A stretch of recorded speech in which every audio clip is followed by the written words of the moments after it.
আসসালামু আলাইকুম। আমন্ত্রণ জানাচ্ছি নিউজ ঢাকায় নিয়মিত আয়োজনে। সাথে আছি আমি তারেক মাহমুদ।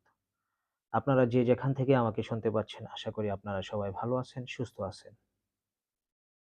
আজকে আমি একটা গুরুত্বপূর্ণ বিষয় নিয়ে আপনাদের সামনে হাজির হয়েছি। আজকের আলোচনার বিষয় হচ্ছে যে অন্তর্বর্তী সরকার, সংস্কার এবং জাতীয় নির্বাচন। এই ব্যাপারে আমি একটু কথা বলব। ৫ই আগস্ট স্বৈরাচারী হাসিনা সরকার পালিয়ে যাওয়ার পর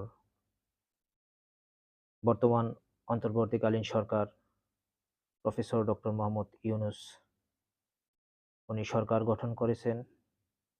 উনি সরকার প্রধানই আছেন, প্রধান উপদেষ্টার দায়িত্বে আছেন।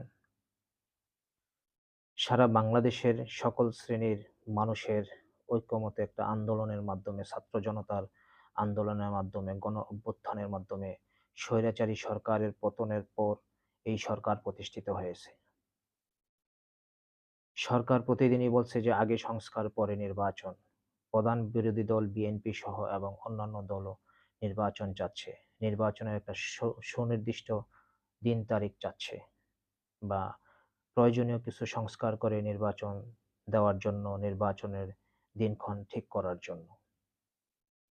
দেখেন, সংস্কার আপনি যাই করেন না কেন, যদি দিন শেষে আপনি সুস্থ এবং নিরপেক্ষ নির্বাচন দিতে না পারেন, তাহলে কোনো সংস্কারই কাজে আসবে না।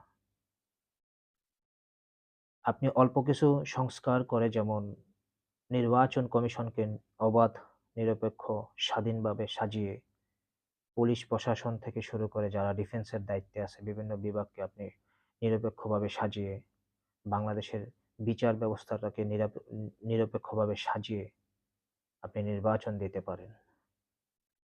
দেখেন, হাসিনা সরকারকে পালিয়ে যেতে হয়েছে এজন্যই এই বাংলাদেশের মানুষ ভোট দিতে পারেনি। গণতন্ত্রকে ধ্বংস করেছে। এখন সামনেও যদি মানুষ স্বাধীনভাবে ভোট না দিতে পারে, স্বাধীন নির্বাচন না হয়, গণতান্ত্রিক সরকার প্রতিষ্ঠিত না হয়, কোনো সংস্কারই কাজে আসবে না, সংস্কার করে লাভও নাই। এদেশের খেটে খাওয়া মানুষ, দিনমজুর, গ্রামের একজন কৃষক, তারা কিন্তু সংস্কার বলতে কিছু বোঝে না। তারা বোঝে থাকার জন্য একটু নিরাপদ আশ্রয়, মাথার উপরে ছাদ, খাওয়ার ব্যবস্থা, চিকিৎসা ব্যবস্থা, যাতায়াত ব্যবস্থা এবং তার সন্তানদেরকে পড়ালেখার জন্য একটা সুন্দর ব্যবস্থা। এতটুকুই বুঝে। এর বাইরে সংস্কার, এই ধরনের ব্যাপার তারা বোঝে না।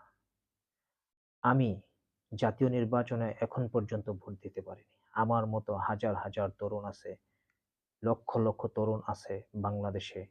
তারা এখনো জাতীয় নির্বাচনে ভোট দিতে পারেনি, ভোট কেন্দ্রে যেতে পারেনি। ভোট কেন্দ্রে গেলেও ভোট দিতে পারেনি। তার ভোট আগের আগের রাতেই কেটে নেওয়া হয়েছে, দেওয়া হয়েছে, সিল মারা হয়েছে।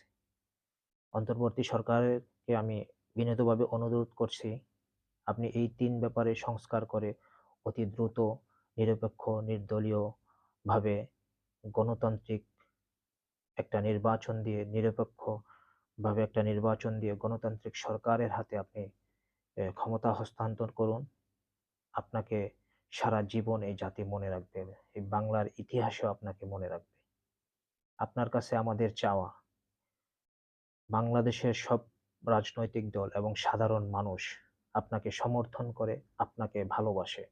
আপনিও দেশের মানুষকে ভালোবাসেন এবং দেশের মানুষের কথা শুনে আপনি দ্রুত নির্বাচন দিয়ে দেশটাকে সুন্দরভাবে একটা গণতান্ত্রিক সরকার যেন প্রতিষ্ঠিত প্রতিষ্ঠিত হয় এবং গণতান্ত্রিক সরকার যেন দেশকে এগিয়ে নিতে পারে, সেই চেষ্টা আপনি করবেন। দেখেন, সংস্কার আপনি অনেক করলেন কিন্তু গণতন্ত্র প্রতিষ্ঠিত হলো না। গণতান্ত্রিক সরকার আসলো না। তাহলে কোনো লাভ হবে না এই সংস্কার দিয়ে।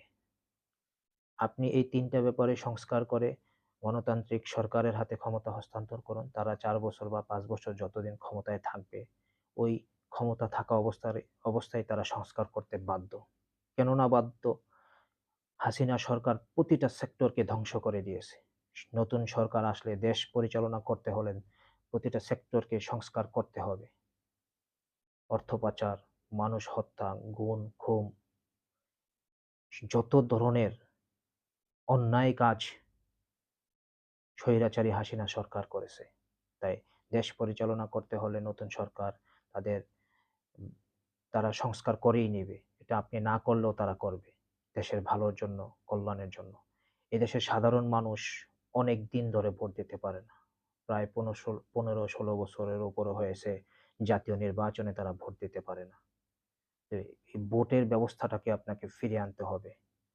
আপনি সঠিকভাবে, নিরপেক্ষভাবে একটা নির্বাচন দিন। যারা ভোটে জয়ী হবে তারাই সরকার গঠন করবে এবং আপনাকে মানুষ আজীবন শ্রদ্ধা করে স্মরণ করবে এবং জাতির ইতিহাসে আপনার নাম লেখা থাকবে। বন্ধুরা, আজ এই পর্যন্তই। ভালো থাকবেন, সুস্থ থাকবেন। পরবর্তীতে কথা হবে অন্য কোনো ব্যাপারে। আল্লাহ হাফেজ।